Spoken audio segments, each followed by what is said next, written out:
Mesdames et messieurs, bonjour à toutes et à tous, ici Naetherion et j'espère que vous allez bien de votre côté.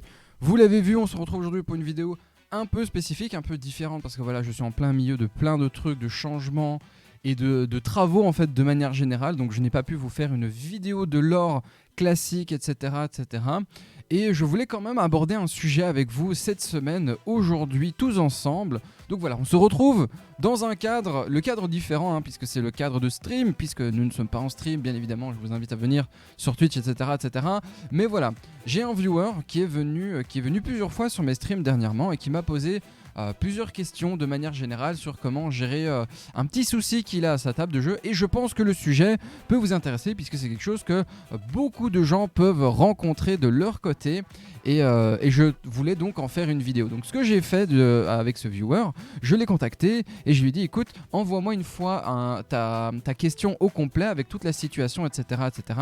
Comme ça je peux en faire une vidéo, répondre également déjà à ta question puisqu'on l'a déjà fait en stream tous ensemble, mais également pouvoir apporter peut-être des éléments que d'autres gens auraient de leur côté, discuter avec la communauté et également du coup voilà, interagir avec vous qui regardez cette vidéo et peut-être l'aider également à se sentir plus à l'aise. Voilà, donc ça c'est l'objectif de la vidéo. Et donc j'en ai profité pour prendre donc son mail où il m'a expliqué donc toute la situation et je vais vous lire ça de suite. Donc bonjour Naetherion, je viens vers toi et la commu qui te suit pour répondre à ma situation car je suis perdu et j'ai besoin de vos lumières. En gros, un de mes 3 joueurs est parti en claquant la porte après 4 ans de jeu et 4 ans d'amitié. On a coupé les ponts, on est en mauvais termes, tout le monde est très déçu de la situation. Comment faire pour que le jeu continue néanmoins ? Alors pour faire court, je dirige une campagne pour 3 amis depuis 4 ans, il y a eu beaucoup de hauts et de bas, mais de manière générale c'était génial. Jusqu'à ce qu'un joueur et ami, en tout cas je pensais être ami, parte en mauvais termes après des détails que je ne révélerai pas car évidemment c'est vraiment pas ouf, et pour le bien de ma santé et ma sécurité mentale, j'ai aussi coupé les ponts avec lui complètement.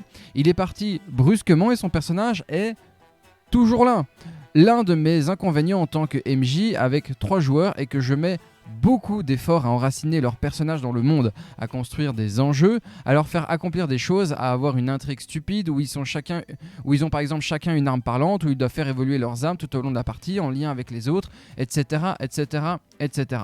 Mes 2 joueurs restants sont de bons amis et des amis dans la vraie vie. Le joueur qui est parti, je ne l'ai pas rencontré en personne avant de jouer avec.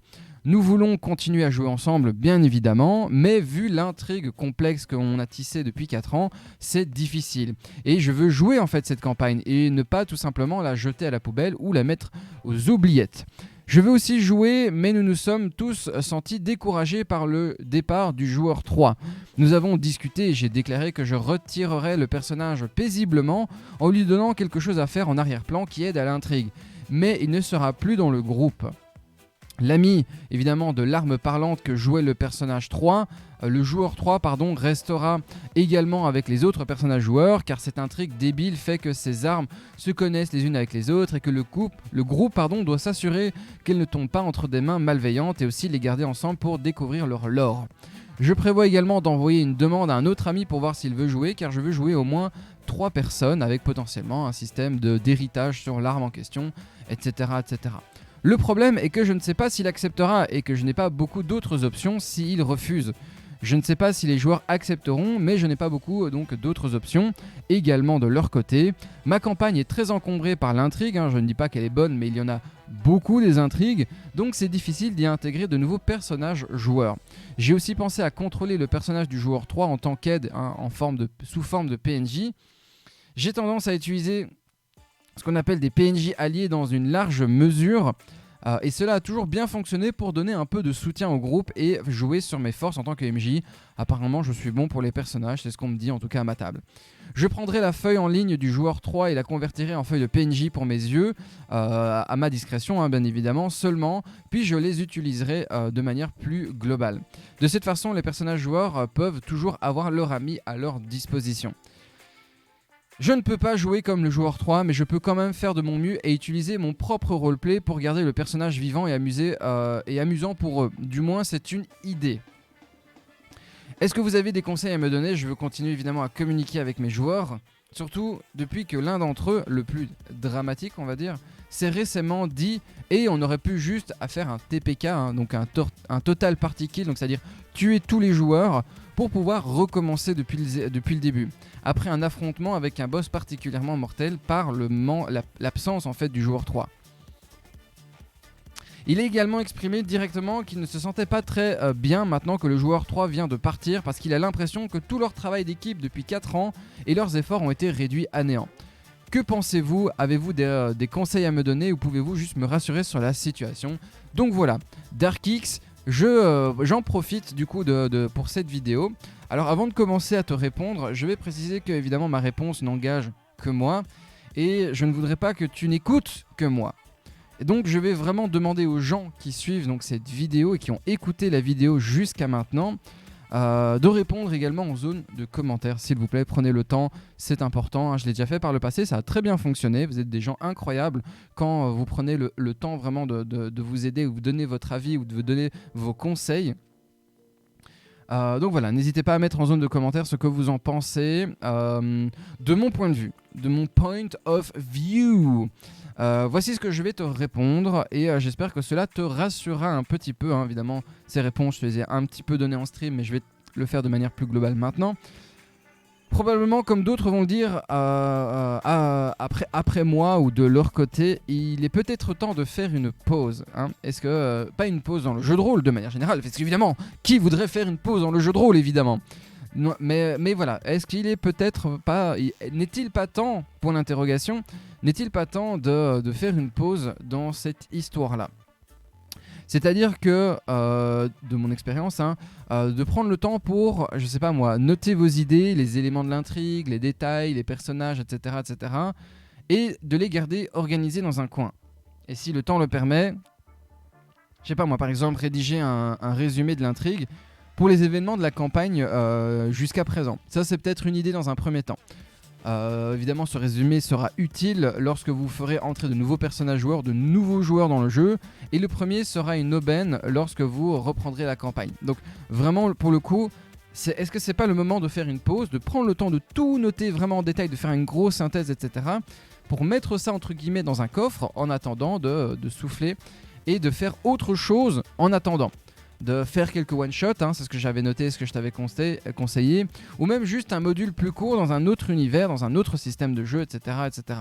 En gros, de laisser l'un de vos amis, donc par exemple s'essayer au rôle de meneur de jeu, c'est ce que je t'avais dit aussi, hein, c'est l'occasion peut-être de switcher les rôles, s'il a montré notamment de l'intérêt pour le jeu, et je dirais par exemple de commencer à jouer aussi à des jeux de société, qui se rapproche du jeu de rôle, ou en tout cas dans le terme des licences, parce que tu m'avais dit, tu parlais principalement de Donjons Dragons, mais il n'y a pas que de Donjons Dragons, donc n'hésitez pas par exemple à faire autre chose, si par exemple la logistique vous le permet.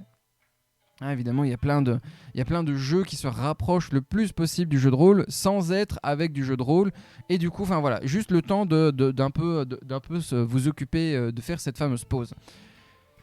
Le but de cette démarche, c'est ça surtout que je veux, et que vous voulez, en fait l'objectif de cette démarche est que vous voulez garder un lien fort les uns avec les autres, et toi notamment avec tes joueurs et avec tes joueuses, mais il faut que vous vous donniez le temps et d'assimiler en fait ce changement, brutal en plus, c'est un changement massif qui a eu lieu, donc il faut assimiler ce changement, comment le dire ? Il y a eu un changement massif en fait dans la dynamique du groupe et il faut prendre le temps. C'est compliqué à dire, mais je vais pas parler de rupture. C'est pas comme une rupture, mais soudainement, du jour au lendemain, tout capote, tout casse. Il faut prendre du temps pour gérer la dynamique de groupe. Peut-être que la personne reviendra et voudra en discuter, etc., etc. On n'est jamais au courant de ce qui se passe vraiment derrière, mais de votre côté, je te dirais, faites une pause, notez tout, mettez ça en suspens, faites autre chose, mais il faut du temps pour assimiler en fait ce changement brutal d'une dynamique de groupe. Et c'est pas rien, il ne faut pas minimiser cette réalité-là. Donc ça, c'est vraiment mon conseil, c'est de faire attention à ça. Si vous avez des amis qui pourraient par exemple être intéressés par le jeu ou par le jeu de rôle, eh ben, faites quelques petites sessions avec eux, hein, quelques petites sessions ou une campagne peut-être si tu as envie, ou des parties séparées ou j'en sais rien, mais voilà, ces idées-là en fait peuvent vous donner un aperçu du type de joueurs qu'ils sont.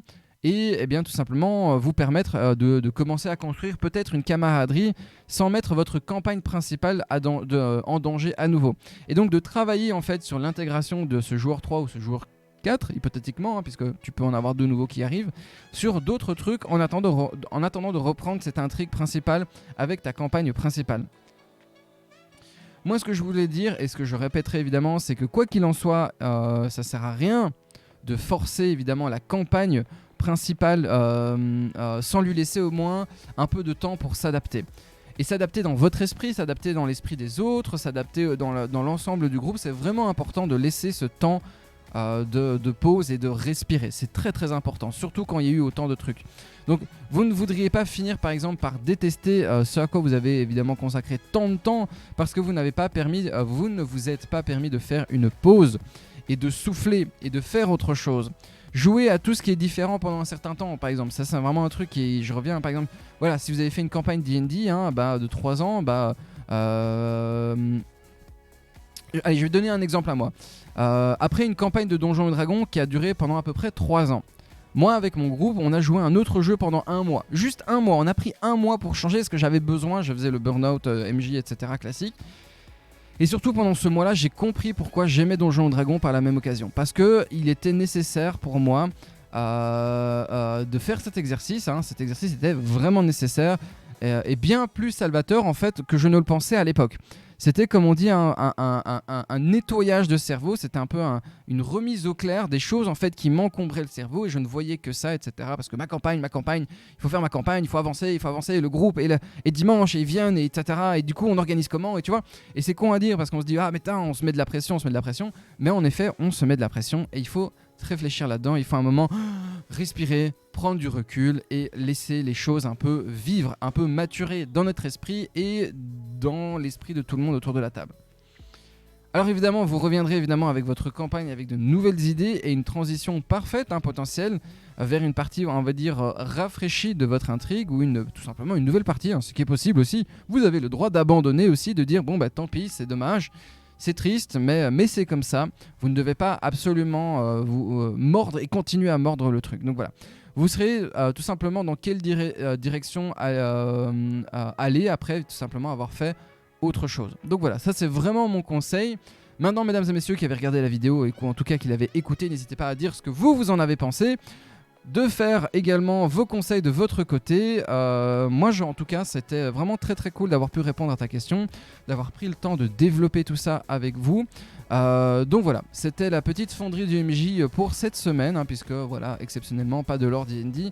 Mais voilà, j'espère que ça t'a aidé, que ça vous aidera également pour celles et ceux qui avaient potentiellement connu cette situation-là ou qui veulent pas que cette situation arrive de leur côté. Mettez-moi votre retour en zone de commentaires, mettez-moi évidemment vos conseils ou en tout cas les conseils que vous pouvez donner à cette personne. Moi je vous dis rendez-vous à la prochaine fois et bon jeu à tous.